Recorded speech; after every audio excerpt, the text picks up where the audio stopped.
Welcome to Create Before Consume. Now, here's your host, Fitz. Today, we got somebody special here. We got here the one and only. I'm Dr. Mitko, founder of Plyogenix Rehab and Performance in Saint Pete. Yeah. I'm a physical therapist. Yeah.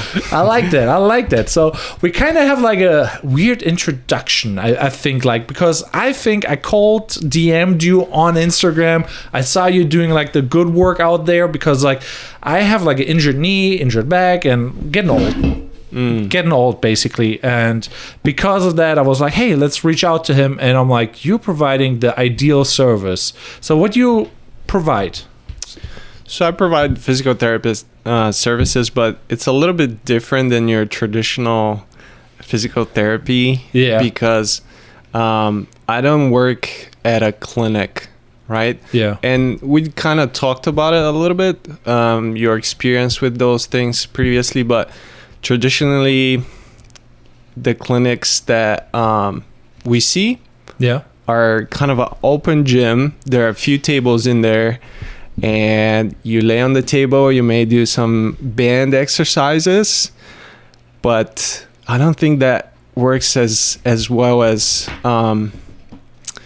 it should. Exactly. And well, it depends on the, it depends what your goals are. Yeah. But I work with active individuals, gym goers. I help gym goers and athletes recover from injury and minimize pain. So for these individuals, if you walk in an empty space and it's only a table in there, and your goal is to go back to, let's say, deadlifting 500 pounds. That's a goal. Right? For some people it is. So if that's your goal, it's very difficult to get back after an injury if there's no weights in the gym. Yeah. Right. So I work out of a actual gym with weights and barbells and kettlebells and that helps me get people back to full speed. On that note, like, there's obviously some differences to like a professional or regular trainer. I don't know how you call them, like a personal trainer. Personal trainer is a thing. Yeah, so there's a difference. So what is the main difference between you and a personal trainer? Okay, so the biggest difference, and people get confused, right? Yeah. But the biggest difference is that I'm a medical professional. I have a medical background. I went to school to be a doctor of physical therapy. So basically, I help people with certain conditions, which, pain is a condition, right? Yeah. So I help people get better. Personal trainers, they can help you lose weight. They'll help you with, any fitness goal that you have, but they are not, they may have some knowledge about injuries and pain, but they're not, basically it's out of their scope of practice to treat, right?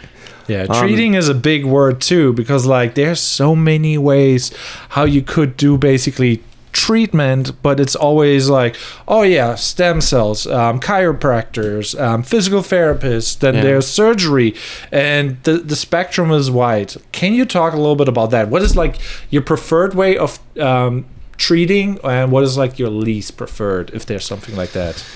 Ooh. Without throwing people under the bus. It's a loaded question, and this is actually a lot of my philosophy of physical therapy and understanding how pain works is that, and I tell this to my clients, many different things can help your pain. And how I explain is kind of like, imagine Google Maps. Yeah. Point A is you are having pain or some sort of dysfunction. Point B is where you want to be, pain-free, lifting, running, whatever the activity you want to do. Yeah. If you've used Google Maps ever, you've noticed where to get to your destination, there are many routes. Yeah. And physical therapy and what I do is one of those routes. It's not necessarily the best or the worst. This is just something that works for active individuals. And I heavily emphasize exercise. Yeah. and being independent. Yeah, that is actually the biggest thing that I like about your thing, is like, because I don't really subscribe to the, I'm going a monthly basis to, like, let's say chiropractor, and I'm like, okay, we're gonna get my back fixed, and like he pushes back everything in place, you know. I had like a experience when I was like younger, like 19, 20ish or so, where me and the boys were lifting something really heavy, you know, who can lift it, and I really pinched my back or whatever, and I don't know how it's called in English, but in Germany it's called Hexenschuss. It means like when you go down and you cannot go up, you know, without like getting the pain. And I was kind like, of stuck. Yeah, kind of stuck, and I'm like, I had to treat it with heat, and like it was like since then my back was kind of messed up, you know, and then through a long time not doing stuff, and then like recovering and doing workout stuff, it kind of got back to normal. I'm like, okay, going to the gym is no problem, only if I do certain things it comes back. So that's why I'm like, I like that, you know, like it's like you work on it and you fix it. What is your part or your opinion about that? Right. So, as I said, let's say we assume that you got hurt. Yeah. And you're in a lot of pain. You can't get up off the bed. You can't exercise, whatever. The first thing that we need to do is calm down your pain. Because unless you're at least able to do some things, you can't get much better. Yeah. So in this initial stage, many different things can help. And this is where massage comes in place that can help, you know, going to the chiropractic and getting an adjustment that can help, heat, ice, all these modalities is what we call it. These things, basically the goal is to reduce that pain. Gotcha. But let's say once the pain is under control, then what next? So let's say you were lifting, you said when you got hurt, and so you want to go back to lifting while you were having this pain and you were doing all these treatments. You were not training, so your body was getting, I don't want to say weaker, but you were detraining. Yeah. So let's say that took you 4 weeks. In this period, because you didn't do anything, you were taking care of the pain, but then if you go back to lift again the same weights, you're not going to be ready for it. Yeah, so basically I was deteriorating. That's what you're saying. Like that's you're in the hospital and you had an accident, and like now you didn't work out. You're deteriorating. Yeah, exactly. So, man, inactivity is one of the worst things that can happen to you. And so this is where it kind of grinds my gears, right? When, let's say you hurt your back, you went to the ortho doctor. Well, first of all, you're going to go to your primary care physician, right? Just your regular doctor. And you say, oh man, I hurt my back. You know, I was trying to deadlift or whatever exercise you were doing. What were you doing? Do you remember? It was like a cart from a farm. Like it's like, you know, a hanger from a farm. We were trying to lift the front because the front was really heavy. Okay. So it was not like a controlled weight where it's like, oh yeah, you could do this. We just like, okay, young boys, you know, had a couple beers. Like, oh, I can lift that. Okay. It was dumb.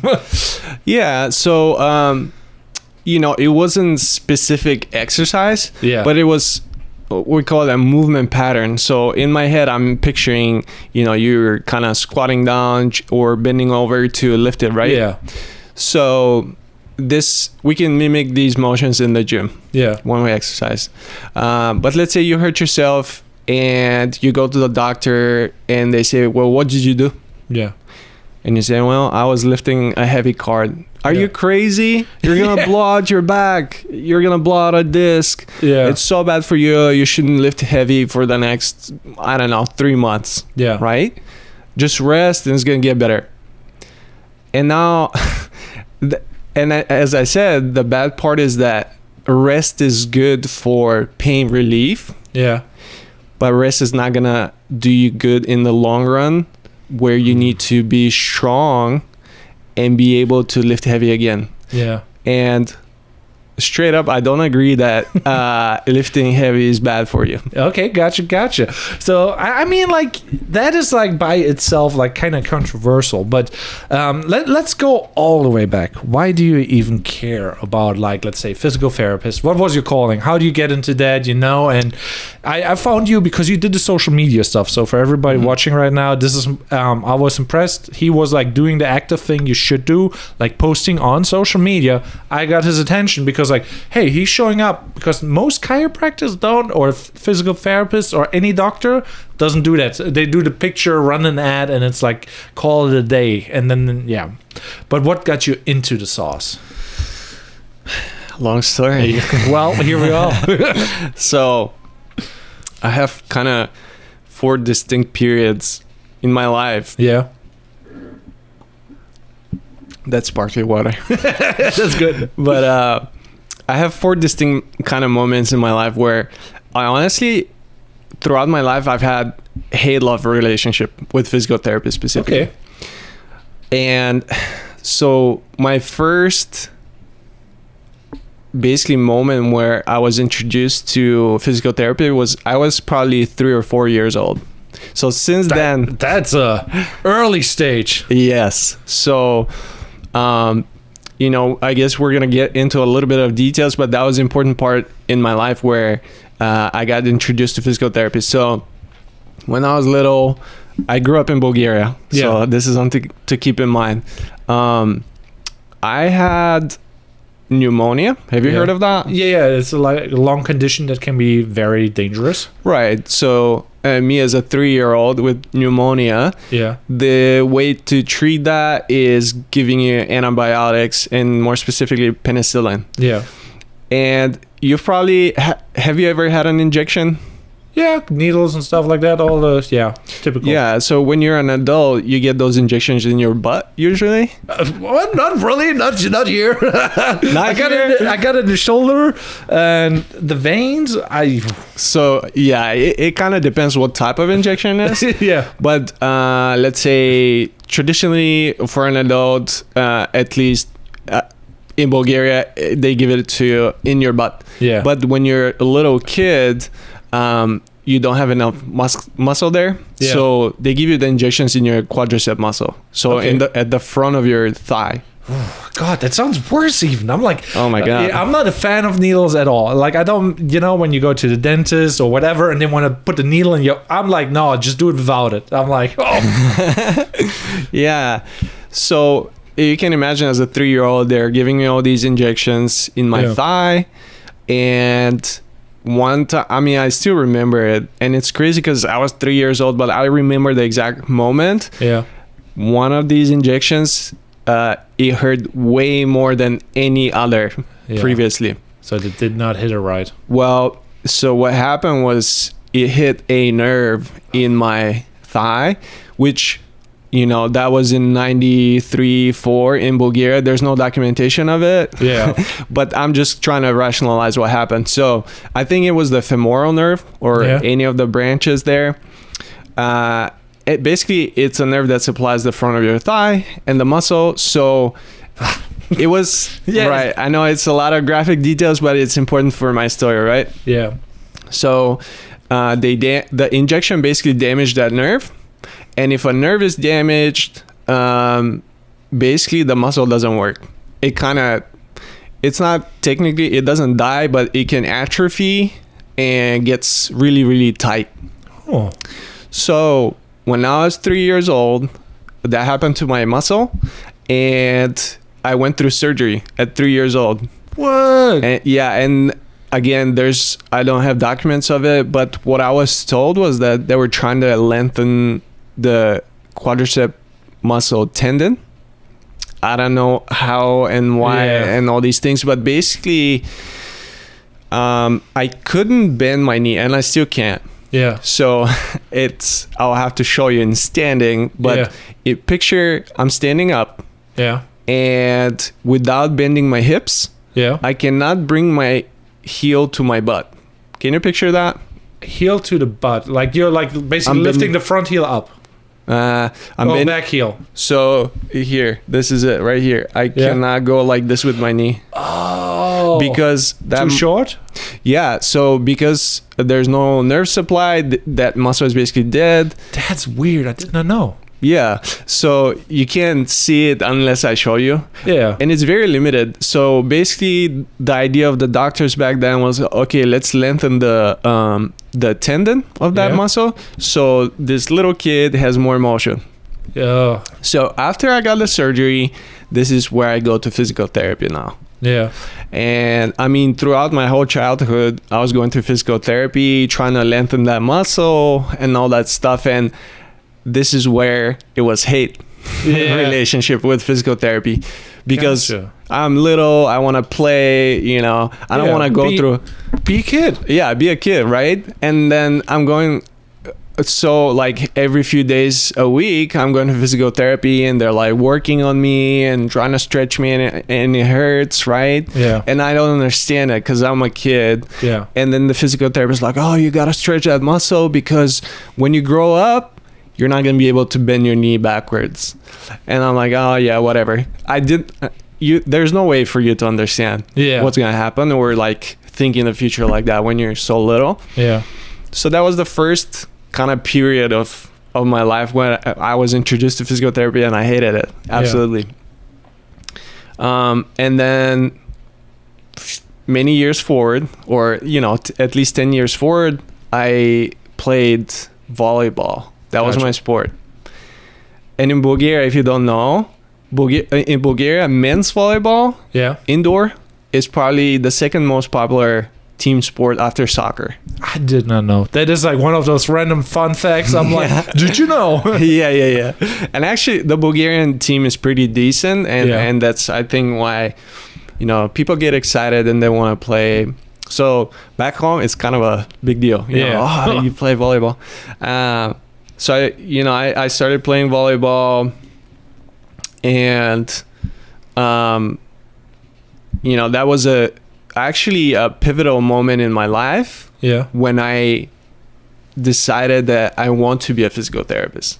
I moved from hating it to I want to be it. So on that note, I have like a couple questions. So go ahead. First off, like, okay, so you could not lift your like heel to the butt, basically. Right. How important is that? Like, especially for playing volleyball. So you said you played volleyball. Yes. That was no problem, or kind of a problem? What is the? There was a problem. Yeah. Not very major, and now I can explain it, but you gotta have a lot of knowledge about volleyball to understand. So maybe we can pull up a picture. Yeah. Let me do that quickly. What should I type in? So type in outside hitter. 1 second. Spiking.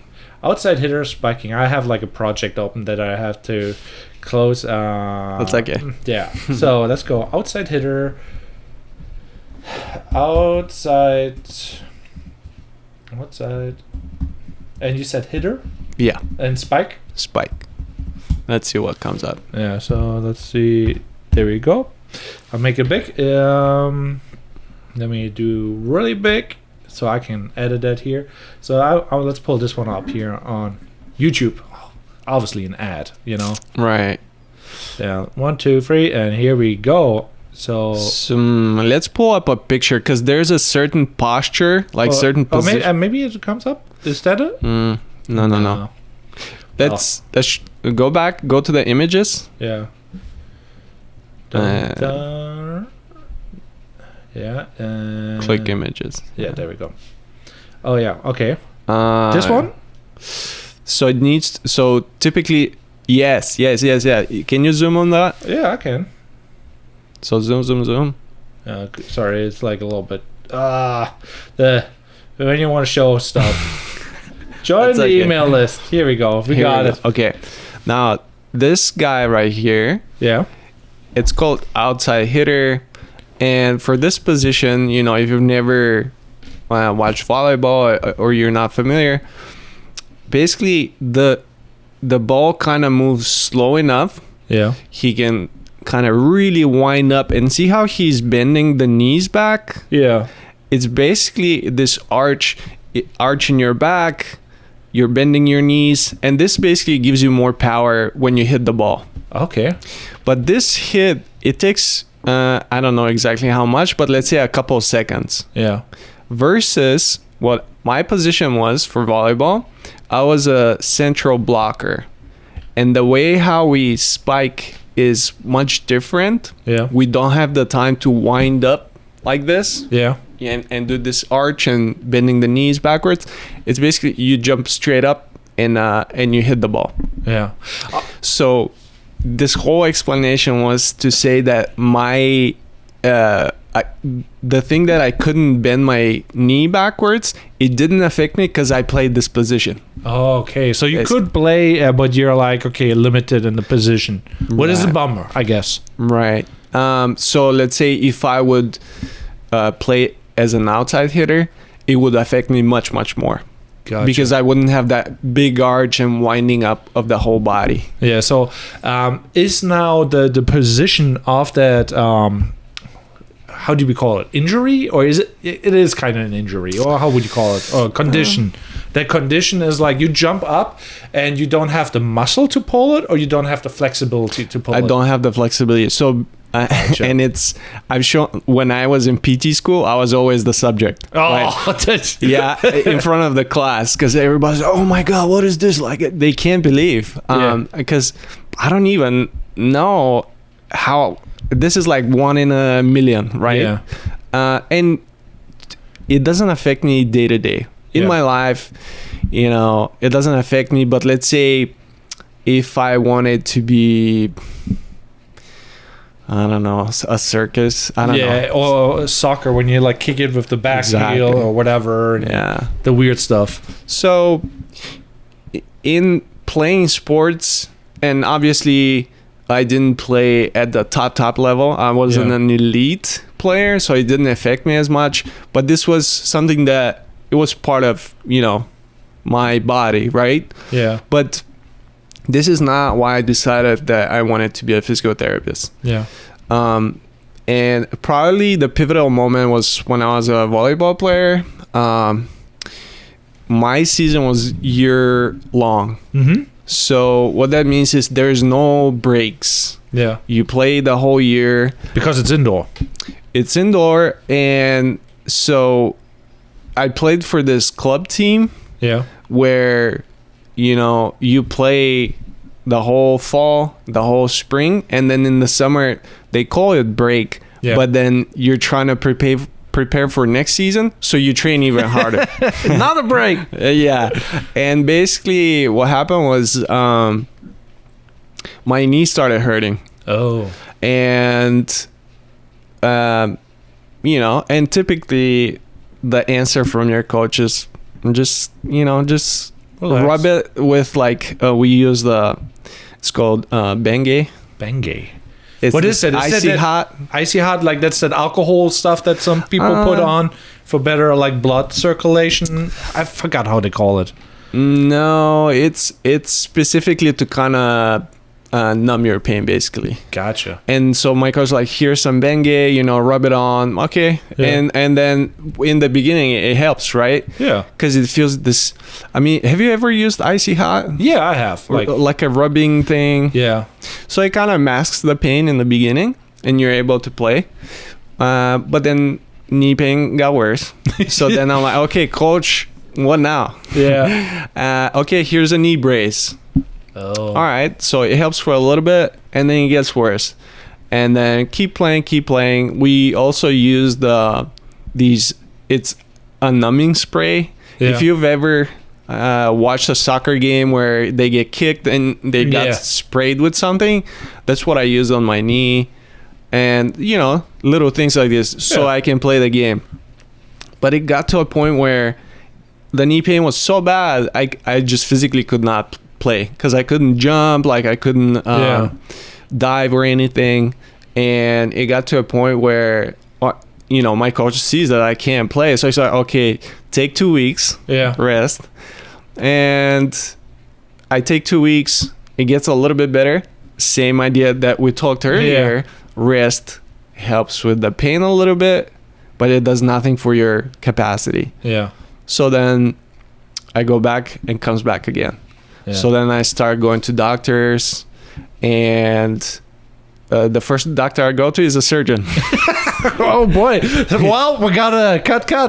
That's exactly what they said. Ooh. The surgeon was like, this is what he told me. And this is why I don't like how medical professionals, even sometimes physical therapists, the language that they use, it could be very triggering for people or scary. Yeah. Because I have no idea about anatomy, or I have no medical knowledge. And he says to me, if you don't stop playing volleyball and you don't do surgery, your patellar tendon will snap any moment. Like, you take a jump and it's gonna snap. And obviously I'm like shocked. Like, how is this possible? And I'm scared now. Yeah. And for people who don't know, patellar tendon is the tendon that's on the bottom of your kneecap. Okay. So if you go to your kneecap and you slide your fingers to the bottom of it, that's the tendon in the front. Yeah. So I do the surgery. Oh boy. And it got better, huh? And and this happens a lot. Yeah. So someone is having pain, even in the US, you have pain, you go to a surgeon. Obviously, not everybody, but a lot of them suggest for pain, do surgery. Yeah. Which, with all the knowledge that I know, that just doesn't make sense to me. Yeah. Because, and in my case, I did the surgery, but my pain did not get better. Yeah, I mean, there's a saying for it. When you have a hammer, everything looks like a nail. Exactly. If you're a videographer, for example, everything could be a video. Everything, hey, you need video. Yeah. But I'm like, let's be realistic. You got to be open minded and like, do you actually need surgery? Is the question then. And to be honest with you, in many, many, many cases, absolutely you need surgery. Let's say my tendon did snap during a volleyball game. Of course I will need a surgery to repair that. It's not gonna grow on his own or its own. But let's say I just have pain. Yeah. Surgery is not the first choice. Yeah. So what happened with me, I get the surgery and I just did not improve after that for the next 3 or 4 months. So I'm not able to play again. Yeah. And now I go to a different doctor.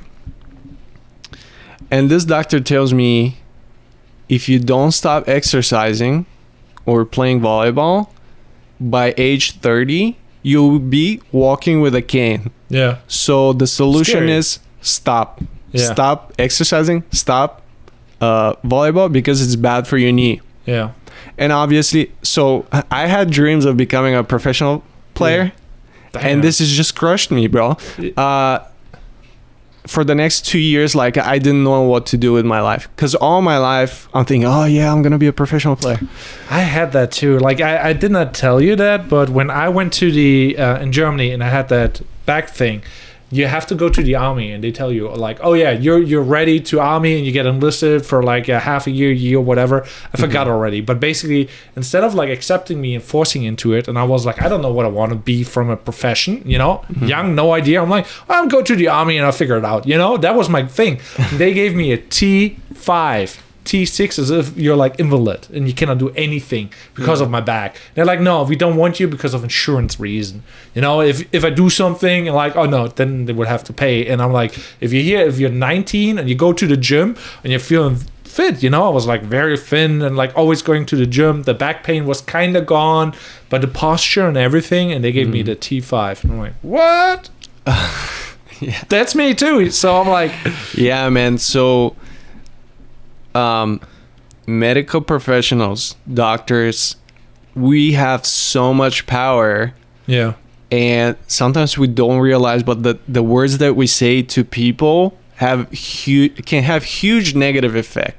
Yeah. So same thing with this doctor. She tells me like, you're gonna walk with a cane, and now it's in my head, oh my god, my knee's messed up, I can't do this, I can't do that. Like, for the next 2 years, I did not want to watch volleyball on TV because I was so sad. Like, it was bringing me bad emotions. And so I kept, her advice, Yeah. not exercising, not playing volleyball. And it was a really, really bad situation in my life at that time. So at some point I'm like, something has to change, right? Yeah. And I need to improve somehow. So how do I do that? And I've already had experience with physical therapy. Yeah. And I hated it. But now I'm like, well, maybe I need to learn more about my body, how to treat it on my own. Yeah. So honestly, in the beginning, it was kind of a selfish reason why I got into physical therapy, because I wanted to learn how to treat myself. Yeah. And how to get better. I mean, that is a good thing though, on the one side, like if you learn something for a genuine reason, and it's like we all do things for ourselves, for our benefit, but it becomes a plus if you become good and then help others. Right. So, in my initial thought is that I wanted to help myself. Yeah. But then once I was able to do that, I wanted to help others, right? Because this situation, what happened with me during playing volleyball, it could have been prevented. Yeah. If there was somewhere around me with the knowledge to tell me, hey, much earlier than the surgery. Yeah. Because it's a simple thing. It hurts, but it can be fixed, right? But nobody around either had the knowledge or kind of wanted me to do that, I guess. Yeah. So I end up in this bad situation. So move forward. I come to the USA to become a doctor of physical therapy. Yeah. And then this is when I love it, right? Yeah. I'm learning all these things. Oh my God, I'm going to help myself. I'm going to get so good in terms of no pain. I'm going to be able to exercise, play volleyball, that stuff. Yeah. And, I graduated from school and we get to a point where I started hating physical therapy again. Oh, now you got to practice. Yeah. Well, so practicing I started. And, after school, you got to take the first job that is available, right? Yeah. You got to pay student loans, all that stuff. Yeah. So I started working in one of those clinics that I mentioned in the beginning, where it's an open gym, like an open space. There are a few tables. Yeah. And the heaviest weight that we had was a kettlebell, 10-pound kettlebell. Okay. That's not too bad though. You would say, like when you hear the number 10, I think there's like the common thing is 5, 10, 15. So it's like right somewhere in the middle, I think, or for the beginners. Well, okay, here. Tell me. Maybe if you've never touched a weight, 10 pounds might be enough to stimulate adaptations in your body. Yeah. But you're just going to blow past that in 2 weeks. Oh. Yeah. So, this was my thinking is like, let's say I want to help athletes not go through what I went through. Yeah. And then I have a kettlebell of 10 pounds available to me. Yeah. How do I do that? You just can't. Yeah. So then obviously I hated it because I was like, I can't help these people that are coming through the door. And it's, it was a bad situation again. So then I decided I got to do something again. Yeah. And this is where I decided to start my own practice and work out of a gym and not your traditional clinic. Yeah. So on that note, like why the kettlebell? Because like obviously there's probably regular other weights and other exercises. What is the benefit of a kettlebell? Well, in this clinic specifically, there were other weights like dumbbells, but they were lighter than 10 pounds. Okay. Well, I would feel like you're number one Hulk here. Yeah.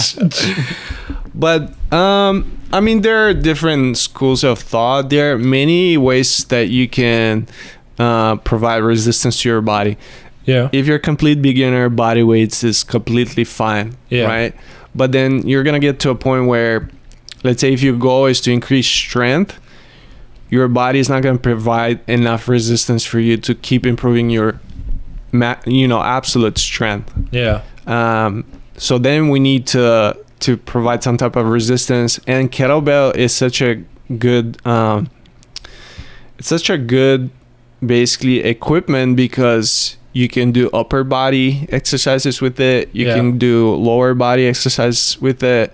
And there's so many variations. If you type on YouTube kettlebell exercises, and there's a million things. Yeah. And it's just where the weight is positioned, the way you hold it is just a little bit different than a dumbbell. Yeah, it's a little bit off, if you would describe it. So it's not like the perfect controlled weight. Exactly. And it has variables, I guess. Yeah, so sometimes that's really good for when we call, we're going to train stability of your shoulder or something like that.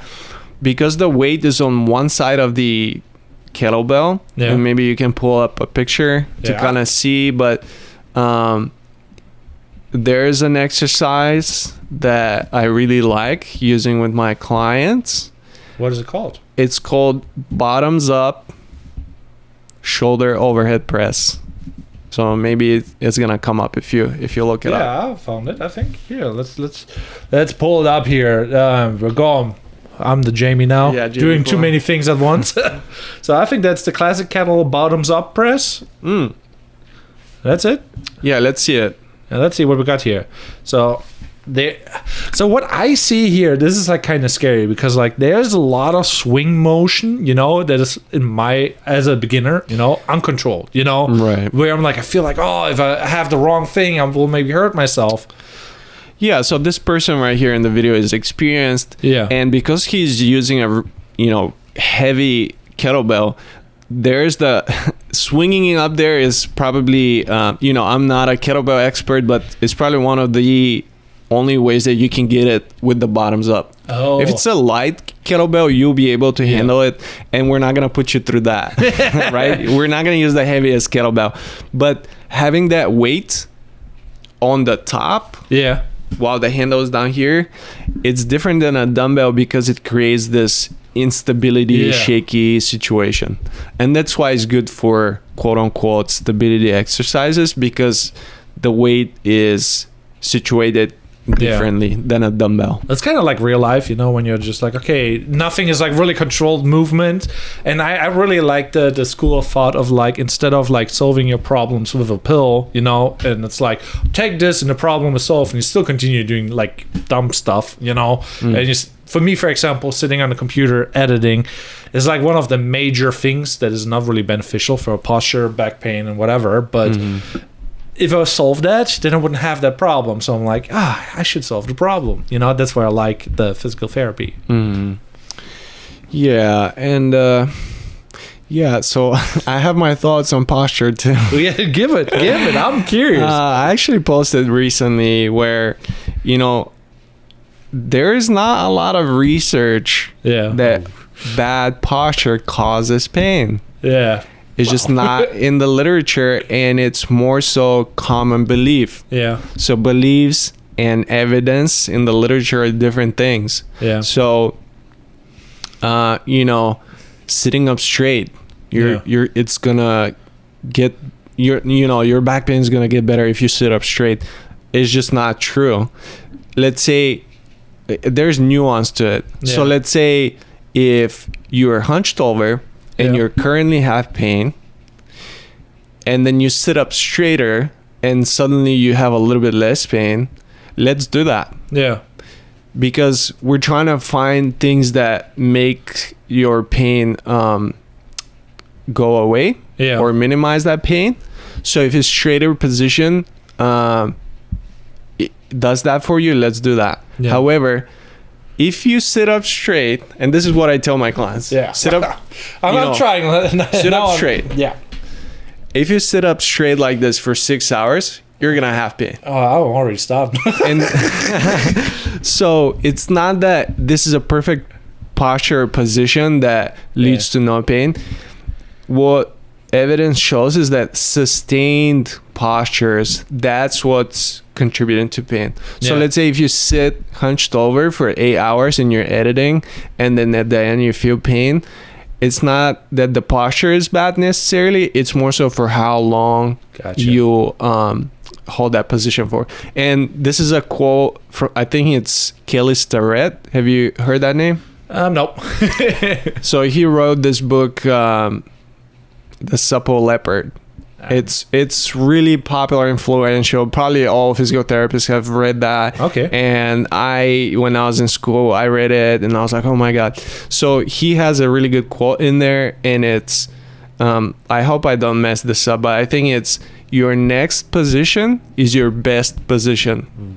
I like that. This is I good. love that, and I tell it to my clients. And basically, what it means that movement, changing positions, is what's gonna keep you, pain free, not perfect postures. Yeah, to be quite honest, when I want to relieve my back pain and I'm like slouching on the computer, I even slouch really much. Yeah. I'm getting really deep, so I was like, oh, now it's different. And then I said, I'll back up again, and you're basically wiggling around. Yeah. So, what I suggest to people is find what's comfortable to you. Yeah. While you have that pain. Let's say you sit up straight, it's painful. Yeah. And what helps is actually to slouch down a little bit. Yeah. And some people, just because they've heard this belief before that slouching down is worse somehow, Yeah. and they avoid it. But that's actually what's going to help them. Oh. So there's I had a couple of questions because I should have asked earlier, but because you started over in the US. So first off, you got a doctor's degree in America, which is very scary in my opinion because student loans are not forgiven. Oh my God, no. Yeah. So it's that is a big move. You started over in America. So how is that? How is the experience what is the drive and inspiration to starting new with student loans? Yeah. So the first time I came to the States, I was a student back home in Bulgaria, but there's this program, it's called Work and Travel. I don't know if it still exists. Yeah. That was years ago. And it's for foreign students to come to the USA for a summer, get a job, and then go sightseeing at the end, make some money a little bit, and go home. Yeah. So this is what I did. I actually came and I worked as a lifeguard. A lifeguard, okay. Yeah. in Virginia. I was in Richmond, Virginia, and a little bit Virginia Beach. Gotcha. And I worked that summer as a lifeguard, and man, I loved the USA. It's different. I come from Germany, different. so I'm I understand. Yeah, I've never been to Germany. It's the same as where you're from. So it's it's so close. Yeah. Maybe, I don't know, temperature wise, it's a little bit colder. It's north. Yeah. So it's similar.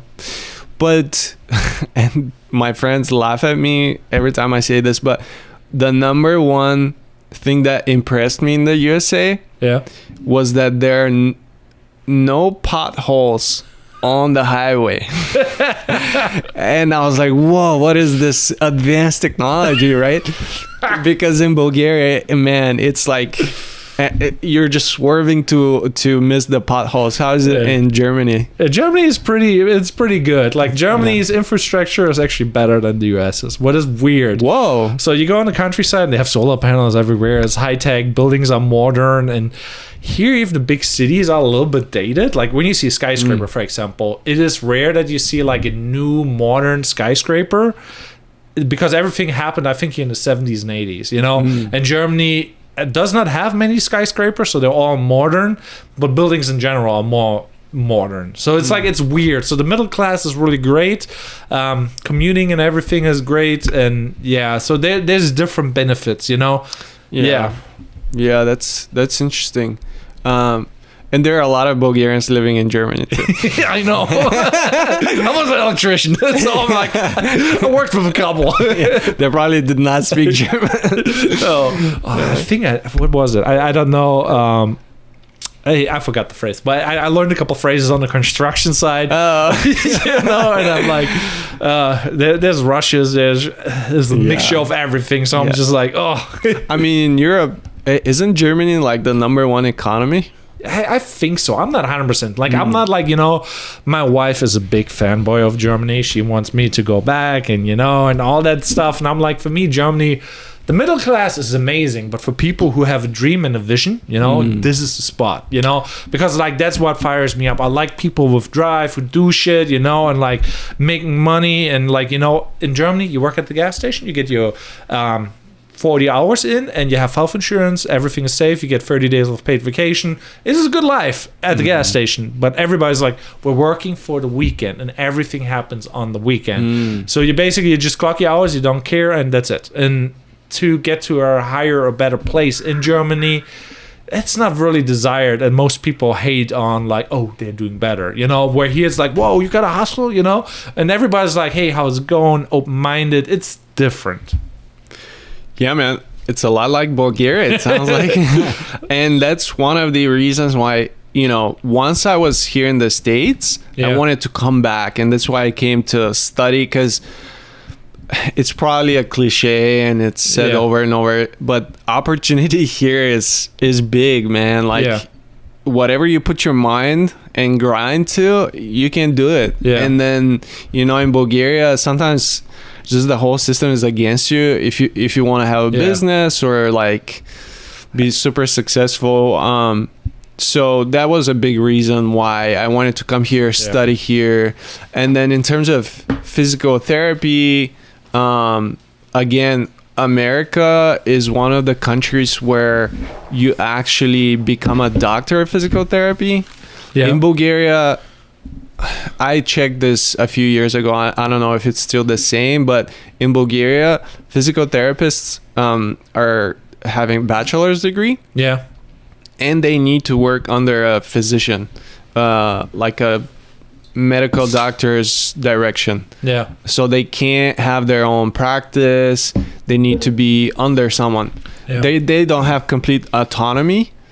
So again, me wanting to be a physical therapist, wanting to do my own thing, coming here to the States was ideal. Yeah. So on that note, so when we met and we had our kind of like meeting and learning about each other, I was like, damn, he knows Chris Do and whatever, we had our conversation. I'm like, okay, you're learning and you actually are very driven. So that is like where I'm like, I thrive with that. I like that stuff. So who are your role models? What inspires you? Well, Chris Do is one of them. Yeah. Oh my God. And it's weird, right? Because I'm a physical therapist. And here's Chris Do. I think he started as a graphic designer. Yeah. And I mean, he's been a teacher like at a university, and now he's an entrepreneur and trying to teach others about business. And typically he works with creative people, right? Yeah. Like videographers, designers. I'm like practicing everything I hear. I'm like, it's the gospel. yeah. But I don't know how randomly, maybe it was 2-3 years ago, he popped up on YouTube. Yeah. And I watched a video. It was something about time management. Oh, yeah. I saw that. So he has lectures like that. Yeah. And obviously, I'm trying to be an entrepreneur. Time management is very important. Yeah. So I clicked on that and watched it. I was like, wow, I like what this guy says. And then I kept watching things. Yeah. And one of the biggest things that I like about him is that his approach to sales is the opposite of what physical therapy practice gurus teach you. Ooh, now I'm curious. Can you explain a little bit more? Yeah, so, when I knew that I want to open my own practice, I was looking for mentors in the physical therapy space. Yeah. And obviously, I'm not going to name names, but a lot of what they teach you is very pushy tactics, kind of scare tactics. It's like, hey, you have pain. If you don't come to see me, it's gonna get worse. Maybe you'll need to do surgery. We gotta fix that. And it's very pushy and sleazy, and I hate it. Yeah. And I was like, what is this the way? Like, is this how people are successful as physical therapy practice owners? And then I found Chris Do, and his approach to sales, it just spoke to me because it's exactly the opposite. He's like, your number one priority is to help the person who you're speaking with. Yeah. And they have 3 options. They can either choose to work with you. Yeah. They can do nothing, or they can choose one of the other 1,000 people that are available, right? Yeah. And so his mindset around that is just try to be helpful. escape this scarcity mindset. Yeah. Where you need to get anyone who calls you to be your client. Yeah. And to be honest with you, that was a huge mindset shift for me as a physical therapist, because previously, I've been taught anyone that calls and inquires, even, you're like, oh yeah, come here. It's a hot lead. You gotta follow up. Yeah, I'm gonna fix you up.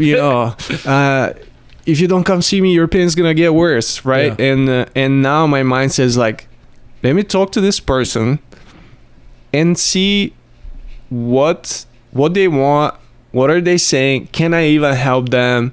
And if I think that I cannot, let me find the best situation for them. And now it's so much my stress with talking to people on the phone, potential clients, is so much less, because I just have a completely different mindset, because I understand now that if we're not a good fit or I can't help them, I am gonna send them to someone else, and they may need a chiropractor, right? And previously I would be like, no, chiropractor bad. Worse. Gotta see me. No, I get that. And I mean, like, that's very powerful to do like the right thing for the customer and like not pushing them, because like I don't know, in the videography world, it's like kind of similar. Like, you get a client, and they're like, I want a music video. And you don't really shoot music videos. But once in a while, you're just like, oh, it would be creative. And then you say yes to things that you should not say yes. And then a new client, a new world of pain. It's a different pain. Where they're like, can you change this? Can you do that? I don't like this. And I'm like, yeah. So how do you pick your perfect client? What is the perfect client for you? So that's a good question. So first of all, it has to be someone that's health conscious, right? Yeah. They care about their health and they want to be healthy. I know this is kind of a vague term, healthy. What does that mean? We're all healthy. Right? But basically someone that cares if they're sick or not sick. Let's put it this way. Because if that's not a priority for you to prioritize your health, there's no way, no matter what I say or do or anything, is gonna work for you. Yeah. So obviously health conscious, and gym goers, active individuals, athletes. Yeah. So someone who is passionate about, let's say, exercising. Yeah. And why I choose these people? Because I am passionate about exercising. Yeah. So I get the frustration where you have pain and you're not able to do what you love doing.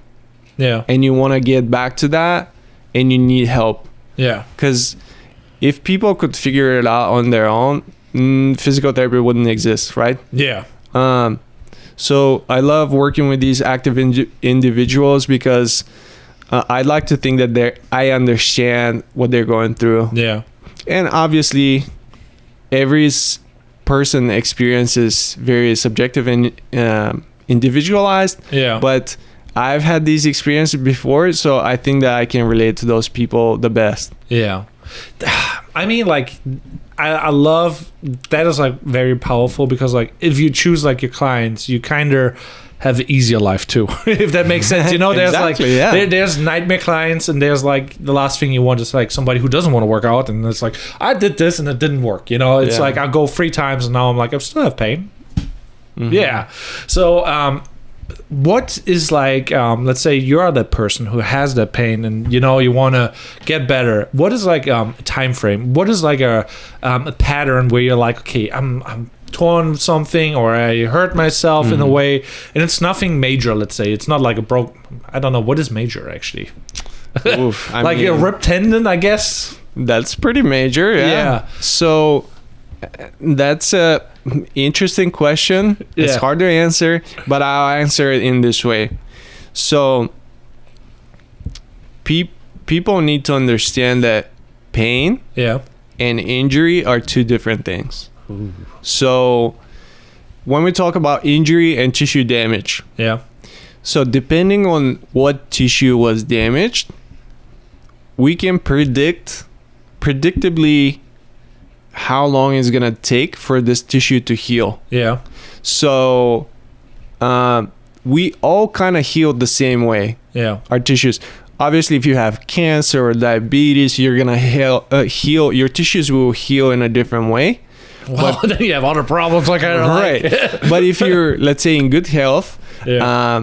and age matters too. But if you're in good health, we all kind of heal the same way. Yeah. So let's say you tear your ACL, it may take up to a year to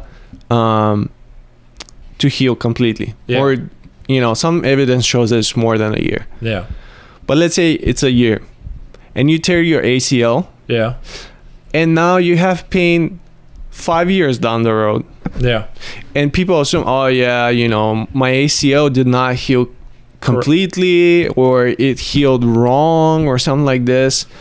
But I have like things in my mind like, okay, I had the knee and I'm like, is it just partially attached, you know? And if I do something, I rip it loose. I'm like, oh. your body has a really good job at healing. And Yeah. obviously, as I said, some tissues heal differently than others. But the longer we get away from that initial injury, the less likely it is that your pain is caused by tissue damage. Gotcha. And so I forget where I heard this, but it kind of resonated with me, where it's is it tissue issue, true tissue issue, so tear Yeah. or tissue damage, or a pain issue.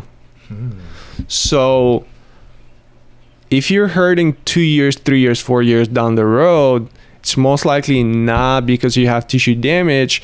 It's most likely because your nervous system is overly sensitive and is trying to protect you, and it still assumes or thinks that there's something dangerous or threatening going on in that body part.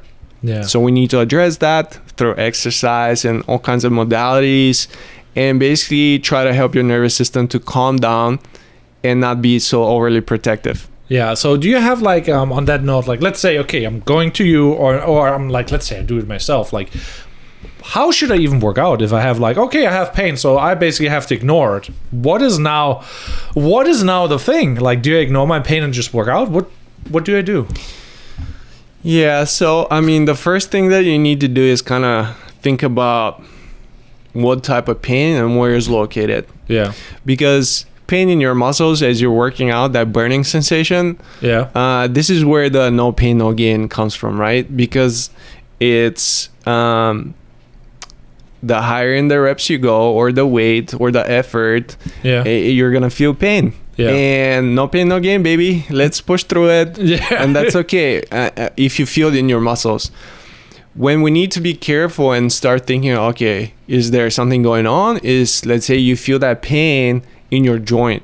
Yeah. Or a body tissue that's not muscle. So let's say you feel that pain in your tendon. Yeah. The same that we talked about, patellar tendon in the front of your knee.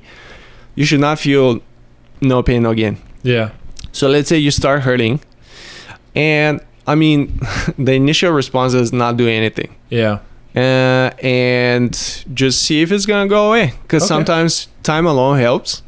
And majority of things, here's a little secret for you, that physical therapists, chiropractors, doctors, they would kill me and not want to say that, but spilling the beans. Yeah, majority of things, let's say acute low back pain, even if you don't do anything, you're gonna get better anywhere between 6 and 12 weeks. Yeah.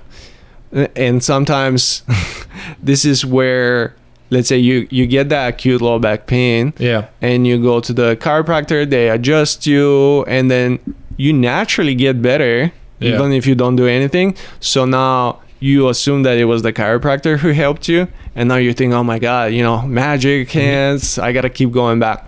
Yeah. But basically, if you have pain in your joints, let's say, you need to change something. So try an exercise variation. So let's say if you're doing back squats and your knee hurts, let's try goblet squat. Yeah. If full range of motion hurts, let's do partial range of motion. If quick movement hurts, let's slow it down a little bit. So a lot of the times just changing these variables of your exercises will help your pain. Yeah. Now, if you tried everything that, you know, you watch YouTube videos and you went on Instagram and tried all these, try this exercise. Yeah, I solve your problems. Heels over toe or whatever. Yeah, and then your pain doesn't get better. Now it's time to seek help. Yeah.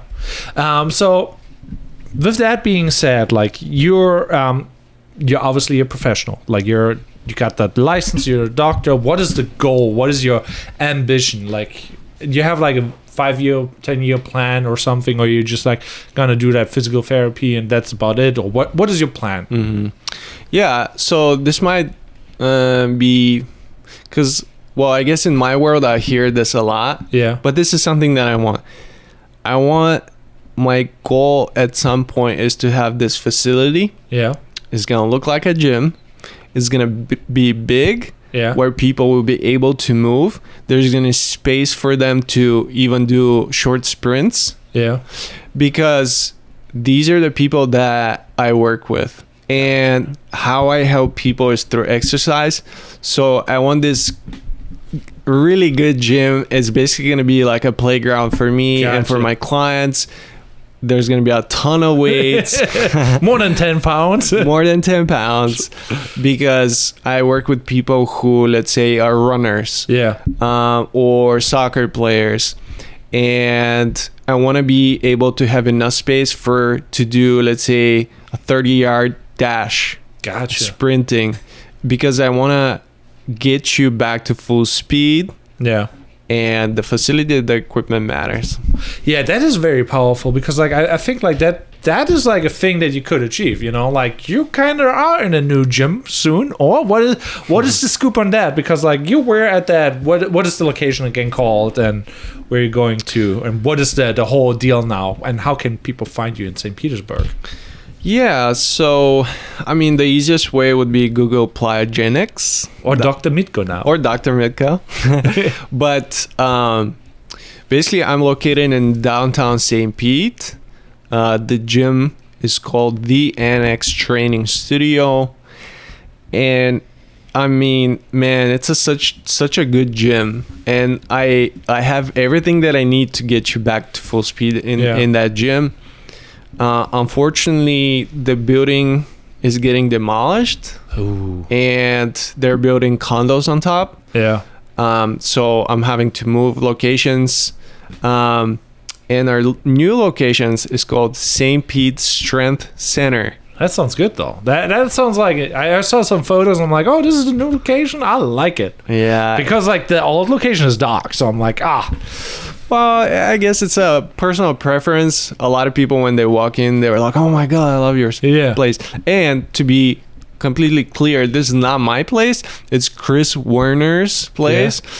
I don't know. Did you meet Chris? I don't know. Like I nearly, you know, when you live in St. Pete, you kind of know everybody a little bit from, I saw his post, saw this person. Yeah. Now, but you know, I don't know him personally. But you know, I feel really bad for Chris because, you know, he opened that gym and has been downtown St. Pete for maybe 8 years. And he had this big community. And now we're having to move and kind of switch gears a little bit. But this is the other piece is that in the new gym, St. Pete Strength Center, I'm going to be with Chris, who's a personal trainer. He's the owner and he's jacked. He's jacked. That's number one. Yeah. His clients get strong like hell. And then the other personal trainer that we're going to have his name is Dylan. Yeah.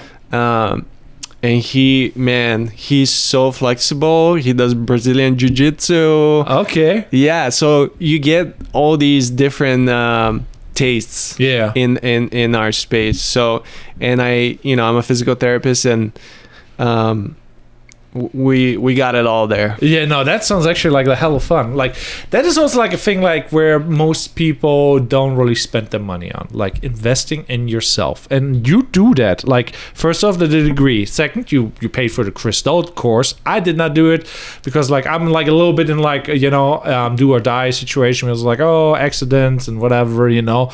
But I go to courses and stuff like that, read the books and whatever, you know. But actively investing in yourself yourself and health is like really important. So what is your plan with that usually? Well, you have like every year I go to a course, or every year I'm investing in, like, let's say courses. Do you have any mindset there? Dude, yes. Okay. I'm so big on courses and just investing in yourself. And, you know, one of my mentors is Alex Hormozy. I don't know him personally. I've never talked to him, but I follow his stuff. I really like what he says. So he's big on investing in yourself, buying courses, whatever. And anytime I have spare money, and I think that I have certain deficiency in terms of my skills, I immediately invest. And I've since I graduated, I've invested thousands in courses to improve my physical therapy skills and knowledge and entrepreneur skills, and it's always been worth it. Because like you make more money after it's kind of like you go to Chris Do, you know, or watch his videos. I doubled my prices. Here we go. I mean, it's the little things. You know, let's say I paid for in Chris Do, or it's the Future. They're not synonymous, but the Future Pro Group, and let's say I learn a new way of sales, and on my next phone call I apply that and I get that sale, and like, wow, that was worth it, man. Because you know, let's say I get to work with a client and that pays for, let's say, a couple months worth of that pro group. And I mean, like, on that note, like sales, marketing and everything is like one of those things where it's like, it doesn't sound that sexy or good, but it's like, you know, the more you learn, the better you become, and the more your clients benefit too. You know, it's not like, oh, now I'm just charging more for something, it's not worth it. You know, you always have to provide a certain amount of value where it's like, hey, I'm solving your problem, and that has a price, you know, and it should be priced correctly. And that's like, you know, it's obviously not like spending top dollar on something that's not worth it. Right. And you know, being worth it is subjective. But then now I've learned who should I go after that what I do is worth it to them. And let's say being buying these courses where they teach you how to find these people, that's incredibly worth it to me, because now I don't spend time and money chasing people that are not going to benefit from my services, or the relationship's not going to be bad. So that's why that sell everybody on the phone with you is just not a good strategy. I think that's very powerful, because like sometimes you have like clients, they have to do the work, you know. It's like both people need to do the work. Like on my side, it's like I can edit a video, but if it doesn't get posted or it doesn't get, you know, it doesn't matter. And that happens too sometimes, where it's like sometimes obviously I could have messed up or they don't like it or whatever. But then there's also the time where it's like, I'm too busy, I can't do it, you know. And then they're or not following up or don't want to do like showing up or whatever, you know. People who pay for it, for them it has a value, and they want to do it and they need to do it and they know why to do it. Where some person is like, I don't know if it's worth it. They don't even really want it, you know. They're just like, I think I need it, but I don't want it, you know. It's like with price comes like a certainty of like doing something, because like if you invest in yourself, you obviously will use the knowledge you learn. Dude, I couldn't agree more. And I'll give you an example with physical therapy, but I have a question before that. I'm curious, like, who is your ideal client? Who do you want to help? So I'm kind of like so I'm in a transition phase. Like I did a little bit of everything. I just started self-taught videography. Then I transitioned into like, okay, let's do client work, because I can charge for videos. And I had like a trainer back in the day, like 3 years ago. I helped him with his business, like making promo videos, preparing for the fitness competition. Basically, I forgot the name, you know. Basically helped him like prepare for it, and like, oh, I don't want to see guys sweating, you know. Like, it's not that sexy when you sit there and edit for like hours, like, oh, a sexy workout video of a guy like working out, pumping weights, you know. This is my journey, how I will win the competition. See me flex, you know. I'm like, then I changed it. Now I'm changing it kind of again, and it's like, it is a moving target, if that makes sense, because like I thought like, okay, client videos is great, and then it's like, oh, business video. Then there's like different aspects. Should I do weddings? And it's all cookie cutter because like every wedding is kind of the same, high stress. And it's like right now I'm like maybe transition into like a media agency kind of sort of thing because I'm experimenting with a couple things. Like I have multiple podcasts besides this one. So this is like the Create Before Consume. Then I have the Infinite Creative Podcast where I'm just a co-host. Then I have another one that is about to launch for Saint Petersburg directly where I can do local stuff because I was beforehand managing a different podcast, the What's Good Temper show, but there was a falling out and whatever, and I'm just like, oh, I can do better. So I'm like, there's like, I learned a lot of things, and it's more about not actually running around with the camera. It's more about like, oh, how do you control the media? What do you do with the media? And there's a lot of value that people don't know and see. Even if it's like, let's say an OnlyFans girl. It sounds bad now, You can be a photographer shooting photos for $150, but if you have the rights to the photos and how they monetize, you could make $5,000.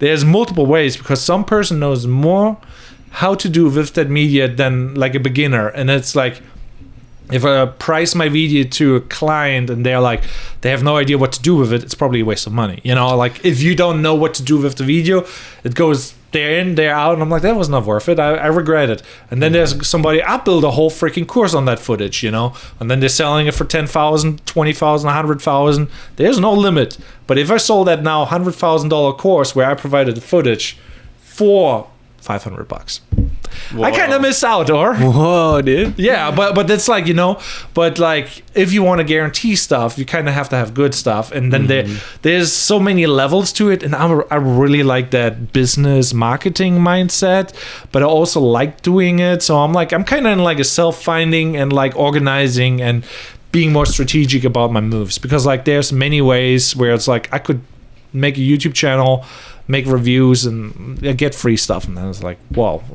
not that great. So right now I'm like shifting a little bit, and I'm like not sure. It's kind of a self-finding journey, if that makes sense. And that's perfectly fine, bro. I mean, I think anyone in our shoes, we're in completely different worlds, but it's kind of the same though. It's like, sorry for interrupting, but when you're like saying you work with a client for like 3 months, let's say, and they have like, oh, I experienced now 3 months worth of that service. They have an opinion, like I work with you, you work with me, and I'm like, now we have like both like an understanding, what is the value actually, and you learn things. I like this, I don't like that, and we both get like an understanding of like what is, so it's the same.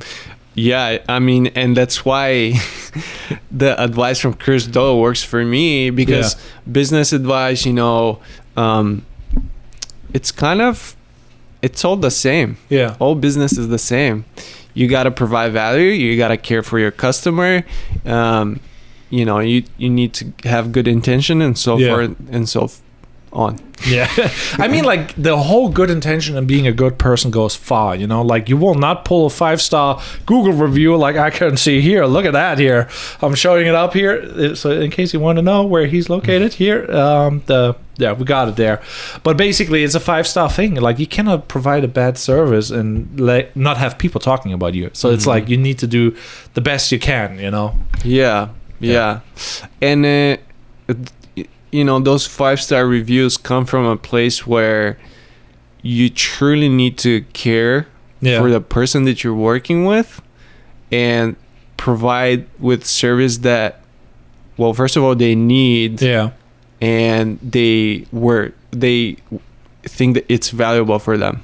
Yeah, and that is like also like a thing like that changes. So I had that thought about it, let's say you provide a service, you book it. It's like kind of like you have a Netflix subscription, and after like month 2, it's like, is it really worth it? And sometimes you just need a new something, and I was like thinking about that. What is that new something? Like you kind of have to hit your client with a new refresher of a new thing, like change of course, what they didn't expect, because after 2 or 3 times, when they're like, oh, we're gonna do this next time, it's probably the same, and they kind of get bored, and then they question everything. And that is like, I think that's a powerful thing, because I realized that, for example, like providing for you video, you kind of, now you see the pattern, and you have an expectation, and same in reverse, so it's like there's like, we gotta hit that different, gotta try new things, and you kind of refresh it, and I'm like, for the long term. So that's like kind of what I see. Like that is like a lesson where I'm like, oh, I need to focus on that to get those refreshers and make it better, you know, and trump it in a way. Yeah, I think that's great. But sometimes we also need to think like, are we changing it because it's needed, or just because we're trying to be novel and keep the client entertained? Yeah. Or like provide them with experiences that they think are new or novel. So yeah, man, I like changing things if the old thing is not working. Yeah. You know, I'm specifically talking about physical therapy. Yeah. But let's say I'm just curious, like, let's say you do a video or video format and it's widely successful. Yeah. And you do this for a month. Would you try something new or keep doing that because you already know it's successful? So as a video creator, so in general, so there's like right now this short form content that is really hip and popular, so kind of funny.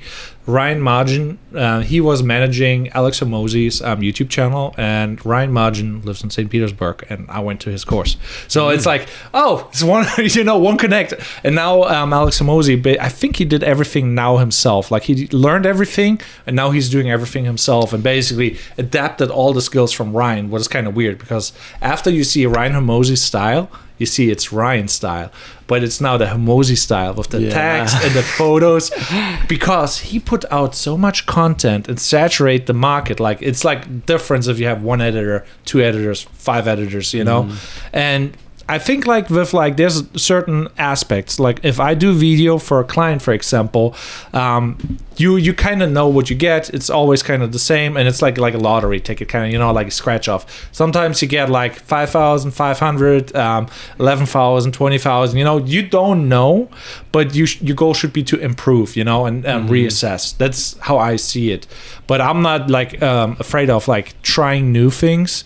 But with video, for example, I really think like short form content is like not really like mindful, because people swipe without thinking, and all the magic happens when you have like the part 1, part 2, part 3, you know, the content that everybody hates, like, oh, there's a part 2. I don't, you know, it's about how much time you spend in total on a person to make the physical the connection.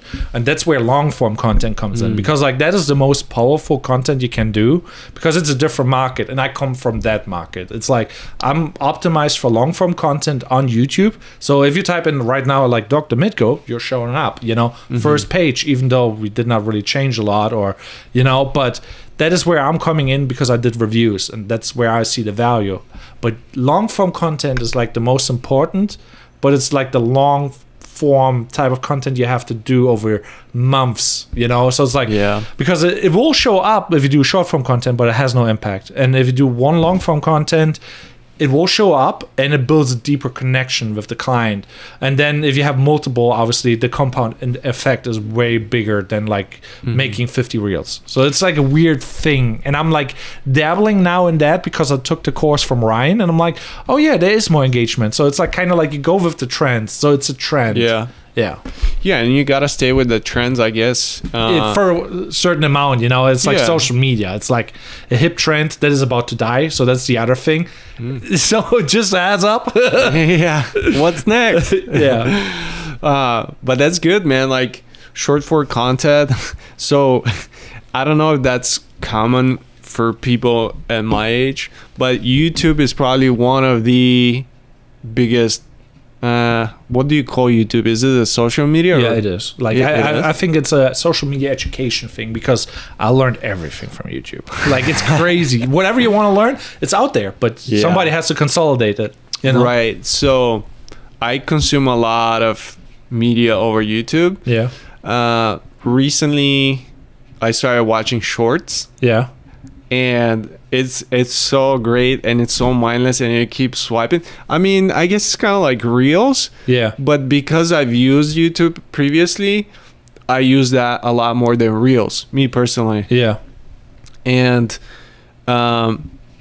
you know, I've watched a lot of shorts from Chris Do, which it basically all it does is piques your interest. Yeah. And I'm like, whoa, let me see who this guy is. Click on it and then find their long form content where there's, you know, you get more value from it in terms of like you're trying to learn something or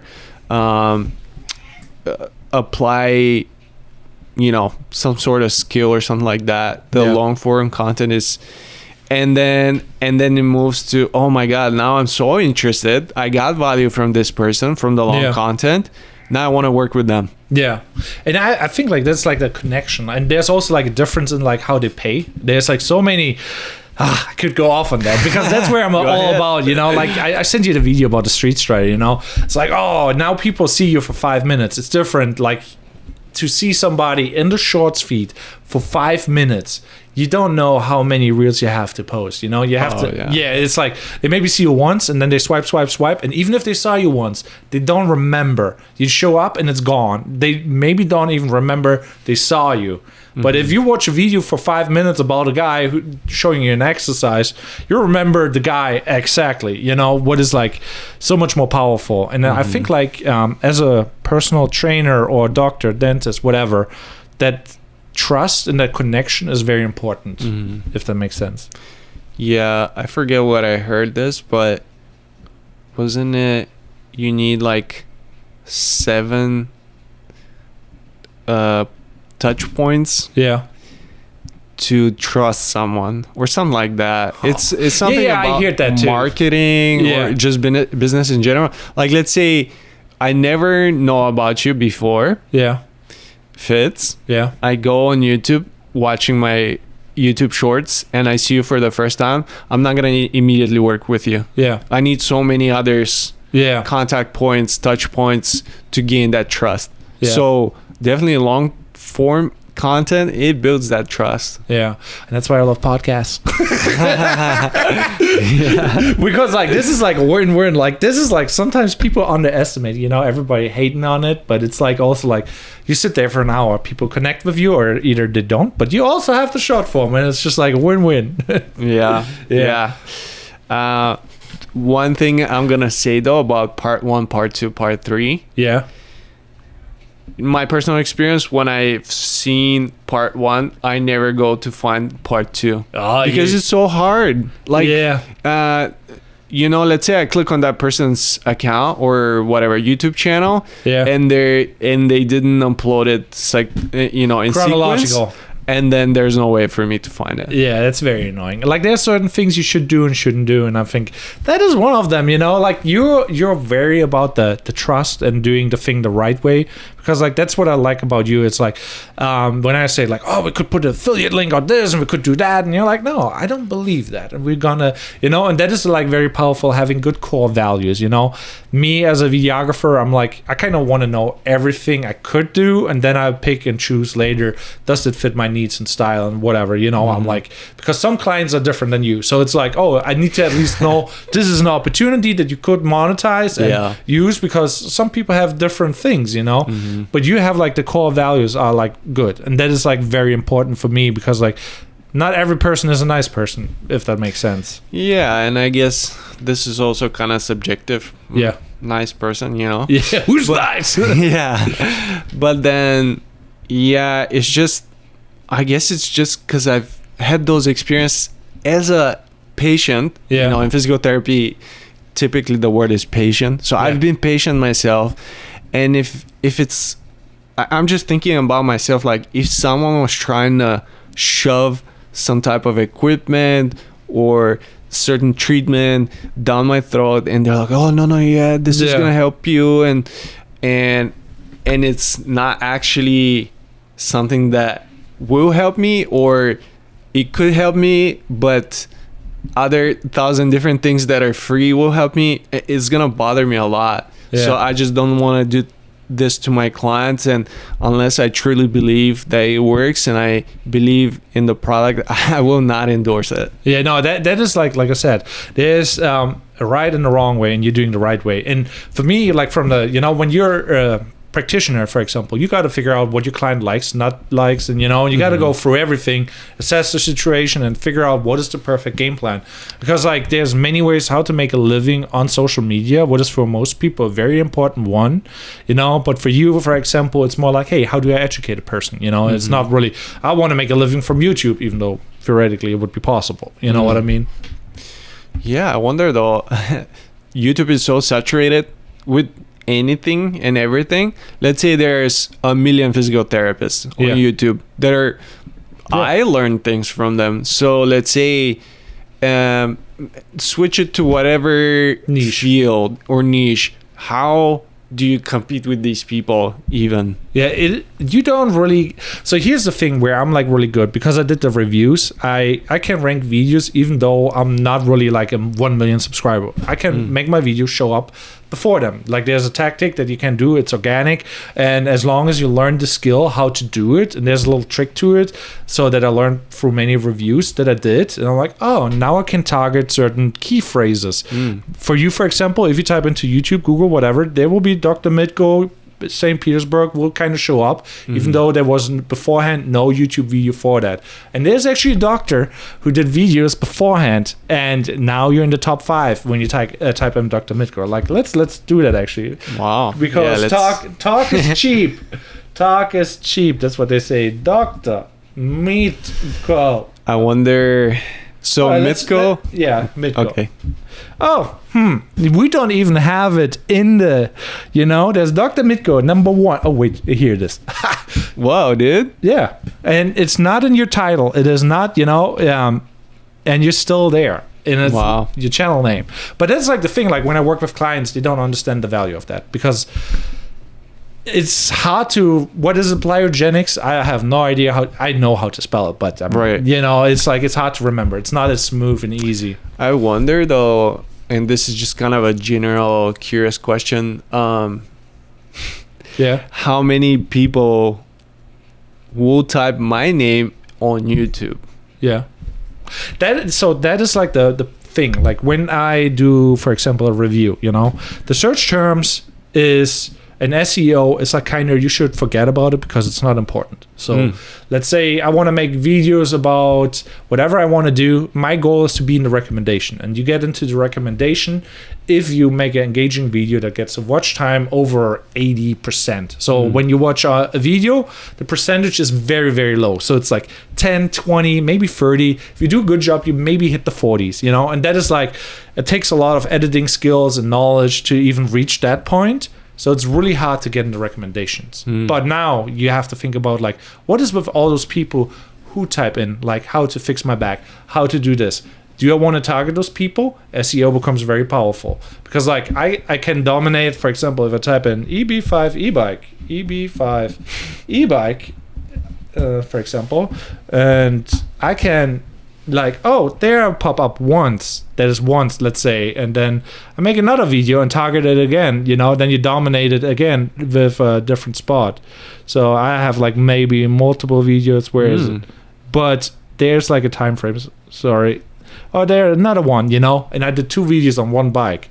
If I do now 3, 4, 5, 6, 7 videos on one knee injury, for example, you will dominate the market, and that is like the thing that is. Most people don't understand, and it has a lot of value, but because like you have to see and understand the value of that traffic, because that traffic is maybe different than the random wheels whatever show up. And there's a skill, and anyhow.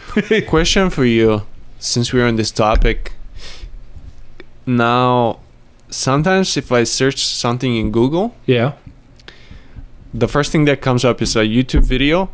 And it gives you like specific time frame where it answers your question. I love Is that automatic? Like, how does that work? So how it works right now is like Google is crawling your video. It generates captions, because like if I do the SEO for a video, I cannot lie. So I have to make the video So I have to first come up with the phrase that I want to target. Then I have to make the video for it. Then I have to optimize the SEO for it. Because when somebody clicks on it and it's not about that e-bike, for example, then it's a freaking lie. Why do I watch that? Why do I get that recommended? Then I get like basically like written up by Google, you know, and they're like, oh yeah, we kind of hide that, and then they change it. But as long as you're accurate and you do what you promise, they will reward you of like, oh, now we're putting it where it should be, and now we're just like, oh, let's analyze this video. AI will figure out the text, what you say, and now you say the keywords. That is like one of the cornerstones from the SEO work. It's like you have to talk about the stuff that you actually make the video about, you know.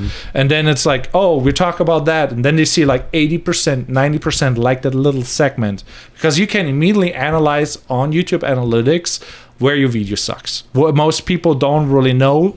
So they're like, oh, I made a banger video. I edited for 40 hours. And then it's like maybe a 40 to 50% of watch time, and it's not performing well. And people drop immediately off because like, hey, welcome, my name is Fitz, you know? And I'm like, please subscribe, and all the boring shit. And they immediately swipe away. Immediately. That's so I do have a business coach. I think I've told you before, which I think is totally worth. Yeah, I'm kind of curious about that. I want to talk about that. Yeah. I have to let the cat out, though. Okay. Come go, Aussie Charlie. Can I go to the restroom, actually? Yeah, feel free. I'll lead you. You probably don't know where it is. Yeah, but we have to make it kind of short if it goes.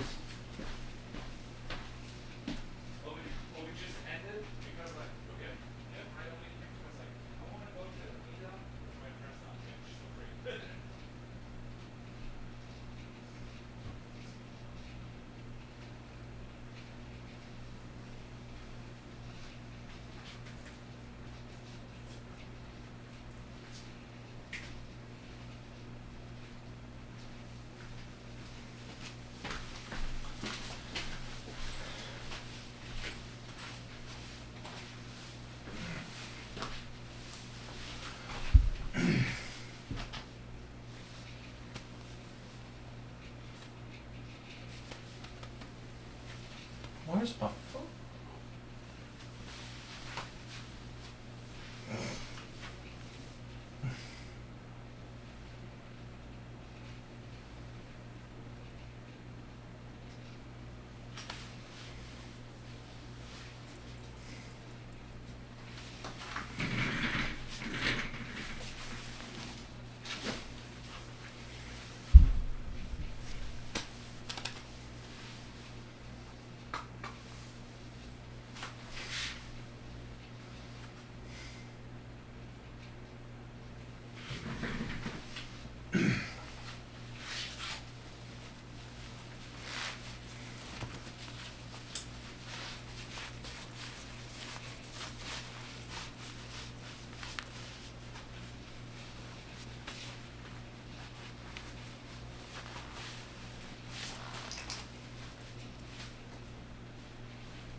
Ugh. You can let me, like, how do you typically finish it? We can finish it in a second. I want to. So we had a little quick break. So yeah, but we were mentioning the business coach. What I really, it's one of those weird things where I'm like, what does that mean, a business coach? Because like, what you think a business coach is worth it, and how do you know that a business coach is worth it? Sorry, loaded question. Kind of speed running. So how do you know? I guess it depends what you're worth. Yeah. So let's say for some people it could be income. Yeah. So when you try to hire a coach, the business coach says, if you work with me, I'm gonna help you make X amount of money in this amount of time. And if that time comes and you're making that amount of money, to me that's worth it. You know. So and that happened with me. Okay, that's good. Yeah. So that was one thing. And then for me, a big thing is accountability. Yeah. So That's a tough one. You know, accountability, we all love to procrastinate. Gonna make that website, but do we do it today or tomorrow or next week? Even the best of us, you know, we need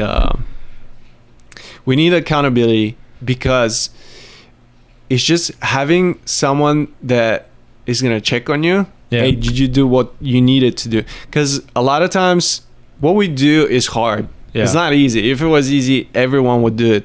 But sometimes to succeed and to make progress, we need to do things that don't feel good.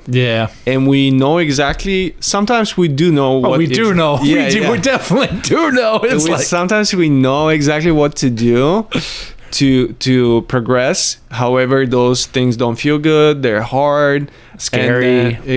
Scary. And so if we don't have that accountability, sometimes you slip in this mold where, I'm just gonna do this instead. And you think that you're being busy and productive and all that stuff, but you're actually not.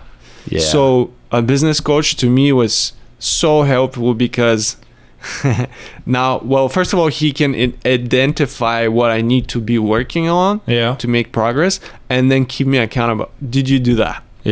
And I mean, I guess you could say no and just not do the stuff, but then that would be a waste of money. The more you invest, the more you do. So there's the monetary part where, wow, I spend money on this.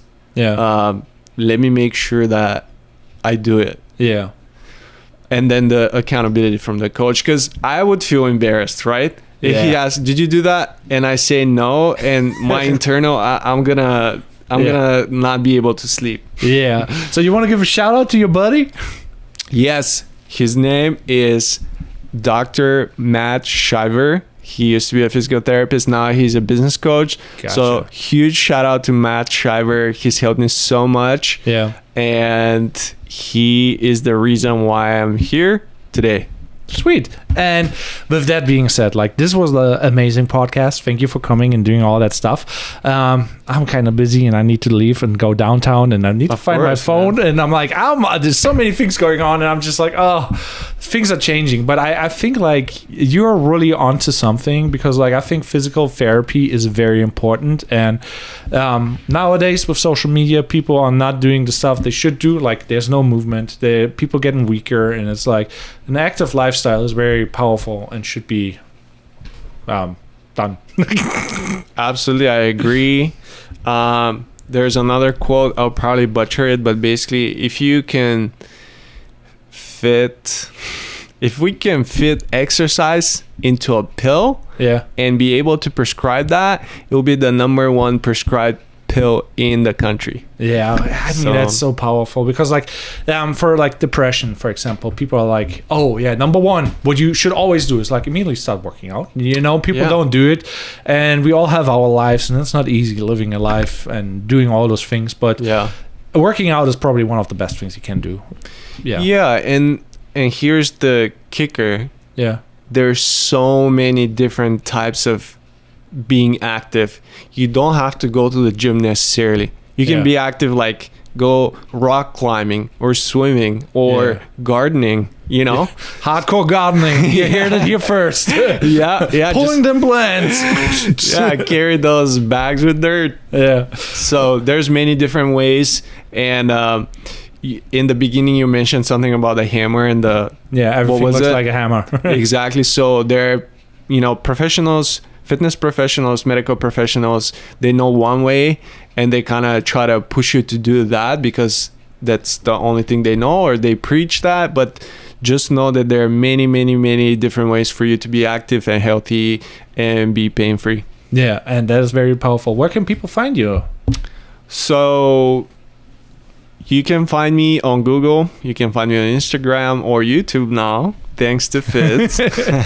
But you can type either Dr. Mitko or Plyogenix.